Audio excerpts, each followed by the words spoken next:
25-26 ఆర్థిక సంవత్సరానికి షెడ్యూల్ కులాల సంక్షేమం కోసం 20,281 కోట్ల రూపాయలను, షెడ్యూల్ తెగల సంక్షేమం కోసం 8,159 కోట్ల రూపాయలు, వెనుకబడిన వర్గాల సంక్షేమం కోసం 47,456 కోట్ల రూపాయలను, అల్పసంఖ్యాక వర్గాల సంక్షేమం కోసం 5,434 కోట్ల రూపాయల కేటాయింపును ప్రతిపాదిస్తున్నాను.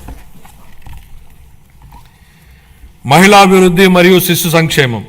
అసంబద్ధ సామాజిక కట్టుబాట్లను ధిక్కరించి భారతదేశంలో తొలి మహిళా ఉపాధ్యాయులుగా గుర్తింపు పొందిన శ్రీమతి సావిత్రిబాయి పూలే ఈ విధంగా అన్నారు: ఒక మహిళకు సాధికారత కల్పిస్తే మొత్తం సమాజాన్నే ఉద్ధరించినట్లవుతుంది.